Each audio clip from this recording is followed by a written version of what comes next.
All right, welcome to all. Chapter wise MCQ with detail explanation का part number रहेगा 12 यानी कि P12। ठीक है, इससे पहले 10 क्वेश्चन। ये जो चैप्टर चल रहा है वो acid base and salt, chapter number 2 NCERT class 10th का चल रहा है। ठीक है, अगर ये आपको PDF चाहिए फ्री में तो आपको क्या करना है, टेलीग्राम ऐप डाउनलोड करनी है। यहाँ पर सर्च बॉक्स में स्मॉल लेटर में लिखना है पंकज बोहरा बिना स्पेस दिए। ठीक है, सभी स्मॉल लेटर पीछे आपको 2 लगाना है। ठीक है, तो यहाँ पर आ जाएगा ये वाला group Pankaj Bohra all Uttarakhand exam. ठीक है, इसमें ऑलरेडी ये वाली PDF शेयर कर दी है, तो आप चाहें तो NCERT क्लास 10th पहले खुद से पढ़िए, फिर उसके बाद क्या कीजिए, ये टेस्ट अटैम्प्ट कीजिए। अब क्या कीजिए, ये जब टेस्ट अटैम्प्ट करते हो तो उसके बाद देखिए कि कौन सा नहीं आ रहा, और उसके बेसिस पर हमने वैसे डिटेल्ड एक्सप्लेनेशन इन चैप्टर में दिए हुए हैं। नाउ बहुत सारे लोगों को टेस्ट सीरीज से रिगार्डिंग डिटेल चाहिए थी, तो टेस्ट सीरीज वंदरोगा की अगर आप लेना चाहते हैं 110 टेस्ट मिलेंगे। इस पर प्रीवियस ईयर जो दूसरे स्टेट में पूछे गए हैं वंदरोगा में वो हैं, NCERT चैप्टर वाइज हैं, क्लास टेस्ट हैं। 6000 से ज़्यादा क्वेश्चन आपको यहाँ पर मिल जाएंगे। तो अगर आप बुक नहीं भी पढ़ते हो तो लास्ट टाइम में अगर आप सिर्फ टेस्ट सीरीज भी करते हो तो कॉम्प्रिहेंसिव ये टेस्ट सीरीज बनाई गई है, तो आप इनको भी करके ले जाओगे तो इनफ होगा। Okay, now payment method given number पर गूगल पे या फ़ोन पे करना है। जो भी आप पेमेंट करेंगे 399 रुपीज़ आपको व्हाट्सएप में उसकी स्क्रीनशॉट भेजनी है, फिर उसके बाद हम आपको टेलीग्राम में PDF सेंड करेंगे। नाउ बहुत सारे लोगों को कार्ड पेमेंट करनी पड़ती है, तो मैं कमेंट बॉक्स में कार्ड पेमेंट की लिंक दे दूंगा, सेम इसमें भी कार्ड पेमेंट आप कर सकते हो। ओके, तो कोई भी मेथड आप चूज़ कर सकते हो। नाउ डिस्कस करते हैं आज का डिस्कशन बिना किसी देरी के। नाउ सबसे पहला क्वेश्चन है, which of the following method is not use in preparing A base. बहुत सिंपल सा क्वेश्चन है, आपको यहाँ पर आंसर आना चाहिए। 4 ऑप्शन हैं। ठीक है, आधार तैयार करने के लिए निम्न में से किस विधि का उपयोग नहीं किया जाता है। ठीक है, क्षार और अम्ल होता है। ओके, तो यहाँ पर बात की जा रही है कि बेस की बात की जा रही है, तो बेस किससे प्रिपेयर नहीं होगा। ठीक है, एसिड होता है या बेस होता है, तो आंसर क्या हो जाएगा C, reaction between acid and base.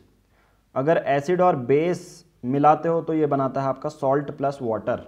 क्या बनाता है, सॉल्ट प्लस वाटर। तो सिंपल सी बात है, ये बेस नहीं बनाएगा, तो आंसर क्या हो जाएगा, C हो जाएगा, reaction between acid and base. ये आपकी तरह एक ऑनलाइन टेस्ट है, आप पॉज करके कमेंट बॉक्स में अपना आंसर भी लिख सकते हो। ठीक है, और reaction between acid and base, इसको न्यूट्रलाइजेशन रिएक्शन कहते हैं, जो कि सॉल्ट बनाता है ना कि बेस बनाता है। ओके, नाउ नेक्स्ट क्वेश्चन, बहुत सिंपल सा क्वेश्चन है। अगर आपकी आज ने द हिंदू आपने डिस्कशन देखा है, बहुत सारे लोग देखते भी हैं जो वंदरोगा की प्रिपरेशन कर रहे हैं, PCS की भी प्रिपरेशन करते हैं वो लोग, उस पर हमने आज डिस्कस किया था कि सोप कैसे बनता है। ना फैट्स NaOH, आपके पास फैट्स है, फैट्स यानी और कुछ नहीं होता, तेल होता है, ऑयल होता है, प्लस NaOH एक बेस है।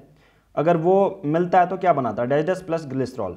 ग्लिसरॉल एक बाय प्रोडक्ट होता है इसका। One of the product formed in this reaction is soap, cloth, paper या वुड। ठीक है, तो 4 ऑप्शन यहाँ पर दिए गए हैं। जब हम क्लास 10th में थे तो हमारे टीचर ने ये बनाना सिखाया था, हमने लैब में बनाया था ये। तो सिंपल सी बात होती है, ऑयल आपको मिलाना पड़ता है, NaOH आपको मिलाना पड़ता है, फिर उसको गर्म कर देते हो आप नीचे बीकर में। ठीक है, फिर उसको क्या करते हो, ठंडा रहने के लिए छोड़ देते हो। उसके बाद अगले दिन जब हम देखते हैं तो वो सोप बना रहता है। ठीक है, और उसमें लिक्विड होता है ग्लिसरॉल, और जो हार्ड सब्सटेंस बनता है वो साबुन बनता है आपका। ठीक है, तो आंसर क्या हो जाएगा, सोप हो जाएगा यहाँ पर। अब सोप क्या होते हैं ये भी पता होना चाहिए, तो सोप को भी डिस्कस कर लेते हैं। सोप्स आर सोडियम और पोटेशियम सॉल्ट, या तो सोडियम के सॉल्ट होंगे Na के, या के सॉल्ट होंगे। ठीक है, of long chain fatty acids when try glycerides in fats oil reactive with aqueous NaOH, और सिर्फ NaOH ही नहीं है। ठीक है, इस रिएक्शन में अगर वो KOH के साथ भी मिलता है, क्योंकि हमने कहा ना सोडियम और पोटेशियम का सॉल्ट होना चाहिए, तो ये कन्वर्ट हो जाते हैं सोप और ग्लिसरॉल में। ठीक है, और याद रखना इस चीज़ को, पूरी जो ये प्रोसेस होती है फैट्स प्लस NaOH मिलने की, इस पूरी प्रोसेस को कहते हैं this is called alkaline hydrolysis of Easter. अब डायरेक्ट क्वेश्चन ये पूछा जा सकता है कि एल्कलाइन हाइड्रोलाइसिस ऑफ ईस्टर जब ये प्रोसेस होती है तो क्या बनता है, तो यहाँ पर सोप बनता है। ये भी आपको ऑल्टरनेटिव क्वेश्चन आपको पता होना चाहिए। तो एक तरह से जितने भी NCERT में चीज़ें होंगी वो हमने कोई भी नहीं छोड़ी होंगी, अगर हम चैप्टर वाइज MCQ करते हैं तो बहुत ज़्यादा बेनिफिशियल है।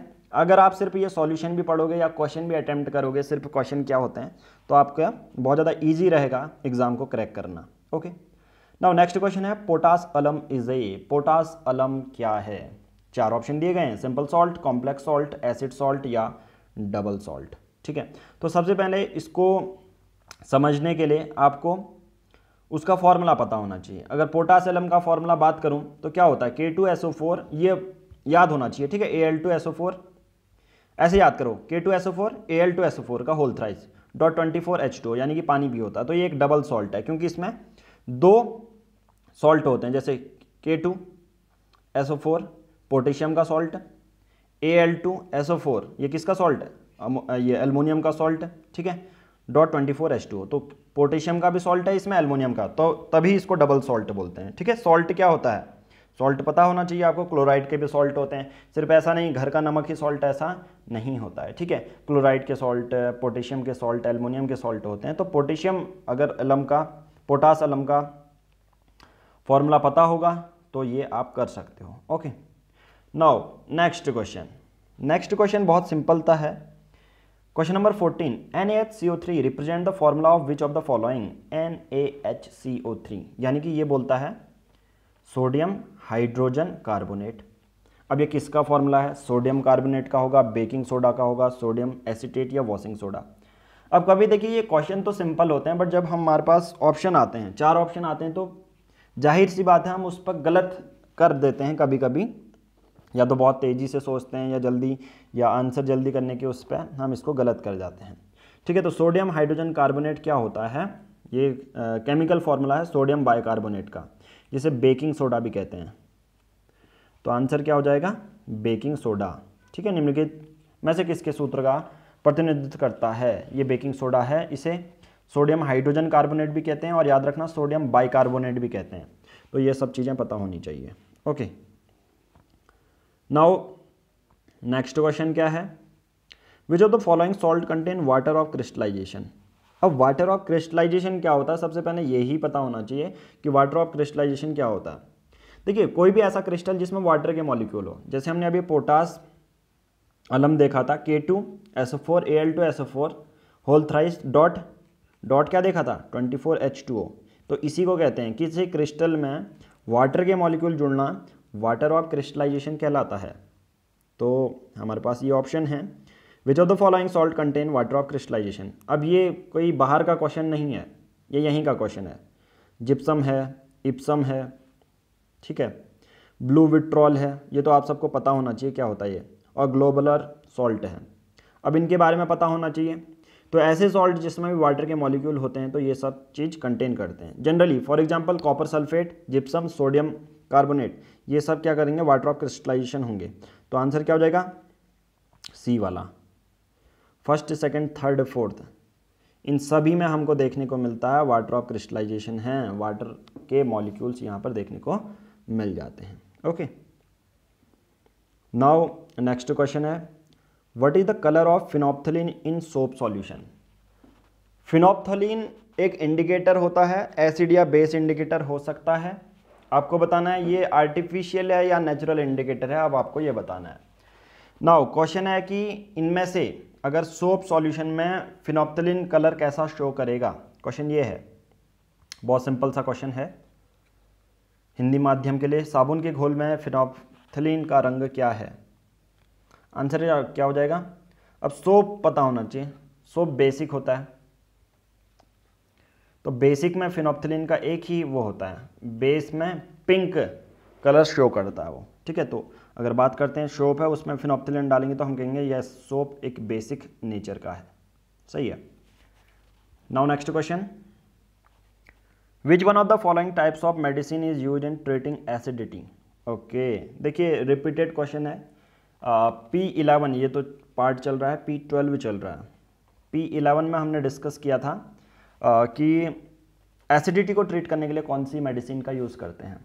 4 ऑप्शन हैं, एंटासिड्स, एंटीबायोटिक्स, एनाल्जेसिक या एंटीसेप्टिक। एनाल्जेसिक, चलो बताओ एनाल्जेसिक क्या होता है कमेंट बॉक्स में, बहुत ज़्यादा इंपॉर्टेंट है, ठीक है। अगर पता है तो कंपाउंड का नाम भी बता देना। तो एंटासिड, एसिडिटी जब बहुत ज़्यादा ओवर ईटिंग हम लोग कर लेते हैं, अपच हो जाती है पेट में, तो सिंपल सी बात है जो मेडिसिन यूज़ करते हैं वो एंटासिड करते हैं, ताकि जो एसिड का इफेक्ट है वो न्यूट्रल हो जाए। Okay, now move to the next question. Next question क्या हो जाएगा, which of the following salt have no water of crystallization, has no water of crystallization, ठीक है। वाटर ऑफ क्रिस्टलाइजेशन किस में नहीं होगा, जिसमें वाटर के मॉलिक्यूल नहीं होते हैं। अब ये आंसर आपको देना है। ब्लू विट्रॉल में भी होता है, चलो ये आप बताना कि H2O किसके पीछे नहीं लगा रहता है, तो ये आपके लिए क्वेश्चन है, ठीक है। कमेंट बॉक्स में क्वेश्चन नंबर 18 का आपको आंसर देना है कि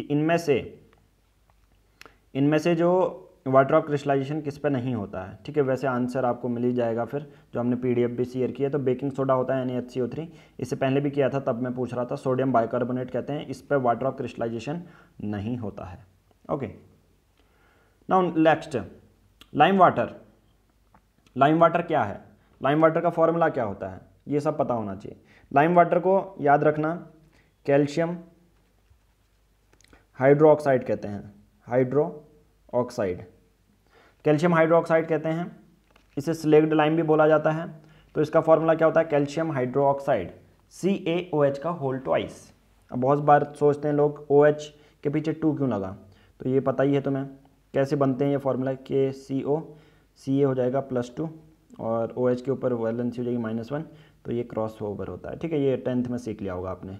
तो इसलिए किसी के पीछे 2 लगता है। कोई लोग कहते हैं कि OH के पीछे किसी के पीछे 2 लग रहा है, किसी के पीछे लग ही नहीं रहा है।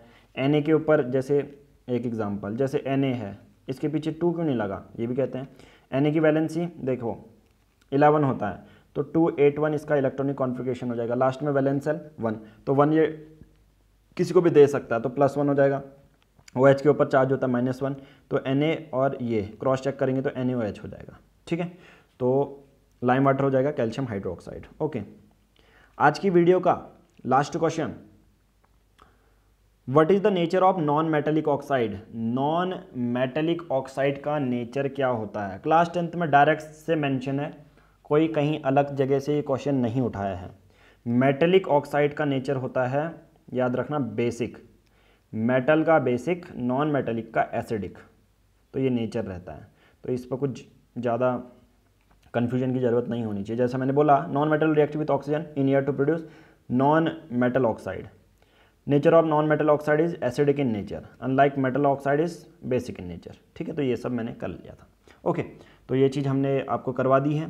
तो वेट फॉर P13। ऐसे ही 1 दरोगा के तक क्या होगा, जितने भी हम 10-10 क्वेश्चन करके करेंगे। बाकी आप एक साथ करना चाहते हो कि बहुत ज़्यादा कम टाइम है, क्योंकि झट से अगर एडमिशन आ सकता है कि आपको ये देना पड़े कि पेपर देना पड़े, ठीक है, तो उसके बेसिस पे आपको इतना टाइम नहीं मिलता कि आप कर लो। तो टेस्ट सीरीज आपको हम फ्री PDF देते हैं यहाँ पर, बट आप टेस्ट सीरीज ले भी सकते हैं, ठीक है। उस पर आपको बहुत कम अमाउंट में 110 टेस्ट मिलते हैं, जो कि आपके पूरे सिलेबस को डिटेल्ड बेसिस पर कवर करता है, ठीक है। तो इस वीडियो में इतना ही करेंगे। Thank you.